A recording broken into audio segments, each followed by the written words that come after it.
this Sunday, in ministries served by the Augustinians throughout the world, we're celebrating the solemnity of St. Augustine. We're able to do this on a Sunday every so many years when August the 28th falls on a Sunday.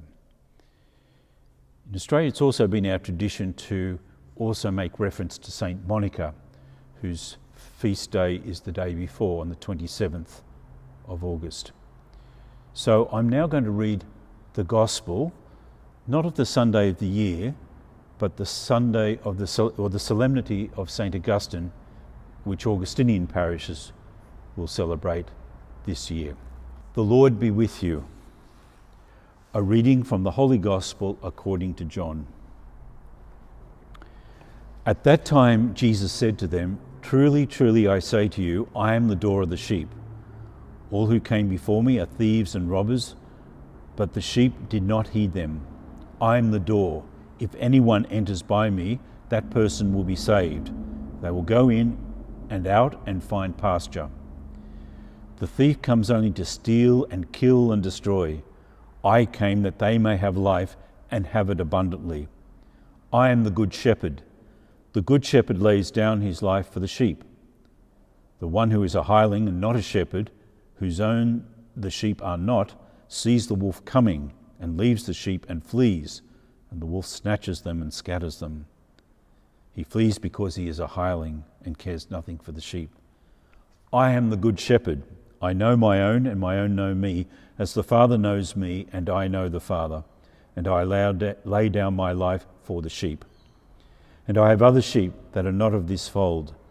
I must bring them also, and they will heed my voice. So there will be one flock and one shepherd. For this reason the Father loves me, because I lay down my life, and I may take it again. No one takes it from me, but I lay it down of my own accord. I have power to lay it down, and I have power to take it again. This charge I have received from my Father." The Gospel of the Lord. So as I mentioned, this weekend in Augustinian parishes on this Sunday, we're marking the feasts of St. Augustine and his mother, St. Monica. Wonderful life stories, and we have the precious gift of the Confessions of Augustine, and there's many ways we can find out about the life story, and I encourage you to do so, either online or books. There are many resources which share with us the story of Augustine and Monica. But I want to go beyond the life story. One of the important things in Augustinian ministries when we celebrate these feasts is to go deeper, to say in what ways the values, the particular way of following the gospel, which Jesus is the centre, but the particular way of following the gospel that was so important in the spirituality and theology of Augustine, how do those deeper values find expression in our own lives, in our own hearts, in the time and place in which we live? To assist us with this, I'd like to highlight three particular aspects of the spirituality of St. Augustine and how that has been lived out by those that have borne that tradition.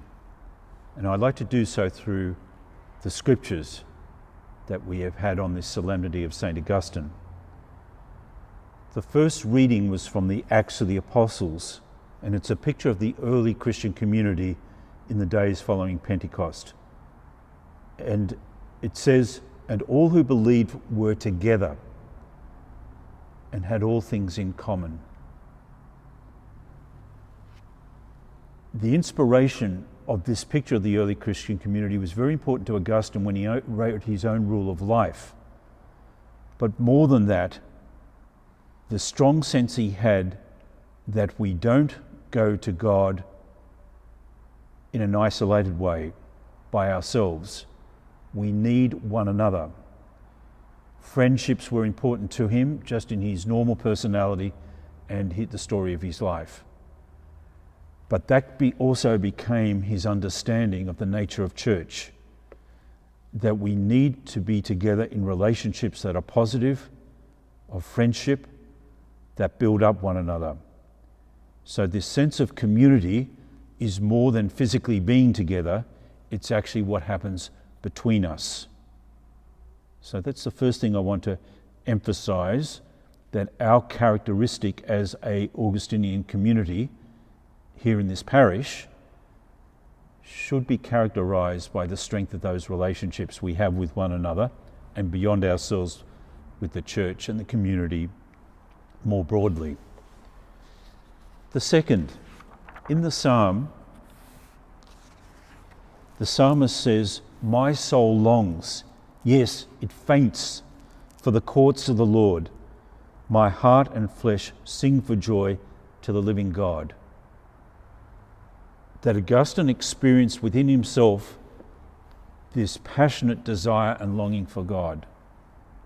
The importance of attention to the inner life, the importance of prayer, the importance of reflection, the importance of that dimension of interiority. And again, that's a precious gift that Augustine and Monica offer us, the space for reflection and prayer in our own lives.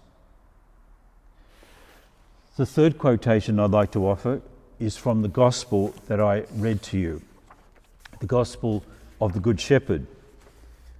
And at one stage it says, the words of Jesus, "I came that they may have life and have it abundantly." Life to the full.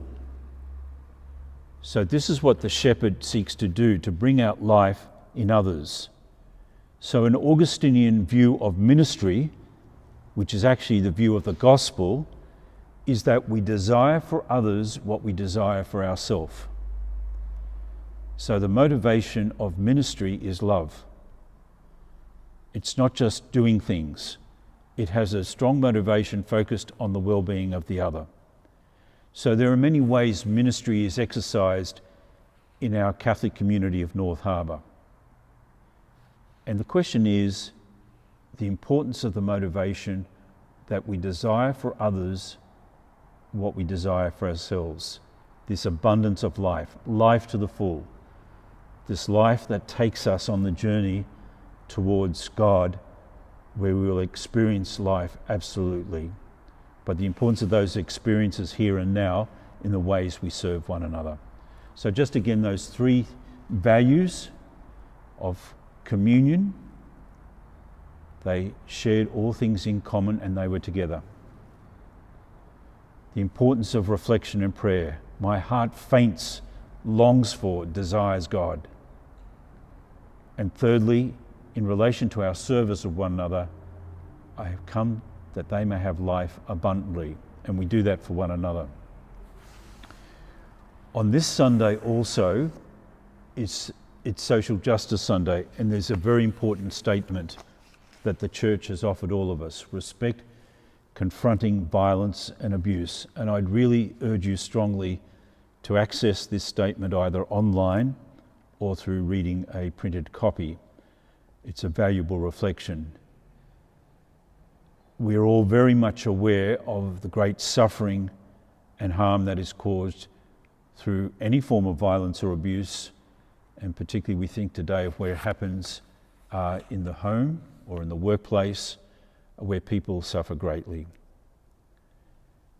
Any sort of violence or abuse needs to be overcome, but there's a particular attention in this document to abuse suffered by women and children.